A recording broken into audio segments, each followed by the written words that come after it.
ತನ್ನ ಅಜ್ಜಿಯ 5 ಲಕ್ಷ ರೂಪಾಯಿ ಮೌಲ್ಯದ ಚಿನ್ನಾಭರಣಗಳನ್ನು ಎಗರಿಸಿ ಮನೆಯಲ್ಲಿ ಕಳ್ಳತನವಾಗಿದೆ ಎಂಬ ವದಂತಿ ಹಬ್ಬಿಸಿದಲ್ಲದೆ ಪೊಲೀಸ್ ಪ್ರಕರಣ ದಾಖಲಿಸಿದ ದೂರುದಾರ ಮೊಮ್ಮಗನಿಗೆ ಈಗ ಪೊಲೀಸರು ಬಂಧಿಸುವ ಮೂಲಕ ಶಾಕ್ ನೀಡಿದ್ದಾರೆ.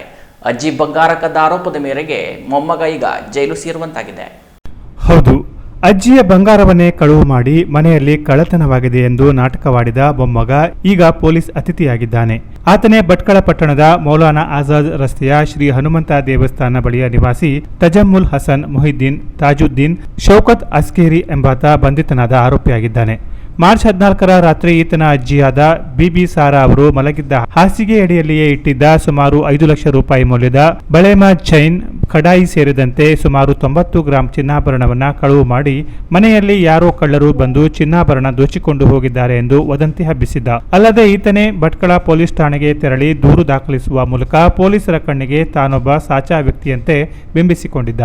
ಪ್ರಕರಣ ದಾಖಲಿಸಿಕೊಂಡು ತನಿಖೆ ಕೈಗೊಂಡ ಪಿಎಸ್ಐ ನವೀನ್ ನಾಯ್ಕರಿಗೆ ಈ ಪ್ರಕರಣದಲ್ಲಿ ದೂರುದಾರನಾದ ತಜಮ್ಮುಲ್ ಹಸನ್ ಮೇಲೆಯೇ ಅನುಮಾನ ಮೂಡಿದೆ. ತಕ್ಷಣ ಆತನ ಬಗ್ಗೆ ವಿಚಾರಣೆ ನಡೆಸಿದಾಗ ಸುಮಾರು 5 ಲಕ್ಷ ರೂಪಾಯಿ ಮೌಲ್ಯದ ಚಿನ್ನಾಭರಣಗಳನ್ನು ಮುತ್ತೂಟ್ ಫೈನಾನ್ಸ್ನಲ್ಲಿ ಅಡು ಇಟ್ಟು ಬಗ್ಗೆ ಮಾಹಿತಿ ಲಭಿಸಿದೆ. ಇಷ್ಟೊಂದು ಚಿನ್ನಾಭರಣ ಎಲ್ಲಿಂದ ಬಂತು ಎಂದು ವಿಚಾರಣೆ ನಡೆಸಿದಾಗ ಸ್ವಂತ ಅಜ್ಜಿಯ ಬಂಗಾರವನ್ನೇ ಕಳುವು ಮಾಡಿದ ಪ್ರಕರಣ ಬೆಳಕಿಗೆ ಬಂದಿದೆ. ಈ ಚಿನ್ನಾಭರಣವನ್ನು ವಶಕ್ಕೆ ಪಡೆದ ಪೊಲೀಸರು ದೂರುದಾರನಾದ ತಜಮ್ಮುಲ್ ಹಸನ್ನನ್ನು ಬಂಧಿಸಿ ನ್ಯಾಯಾಲಯಕ್ಕೆ ಹಾಜರುಪಡಿಸಿದ್ದಾರೆ. ಕೋರ್ಟ್ ಆರೋಪಿಗೆ ನ್ಯಾಯಾಂಗ ಬಂಧನಕ್ಕೆ ನೀಡಿದೆ. ಪೊಲೀಸರನ್ನು ಯಾಮಾರಿಸುವ ಪ್ಲಾನ್ ಮಾಡಿದ್ದ ತಜಮ್ಮುಲ್ ಹಸನ್ ಈಗ ಜೈಲು ಸೇರುವಂತಾಗಿದೆ.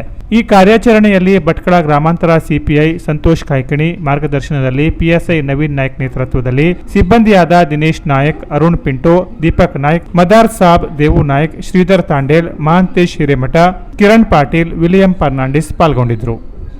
Canara press news Bhatkal.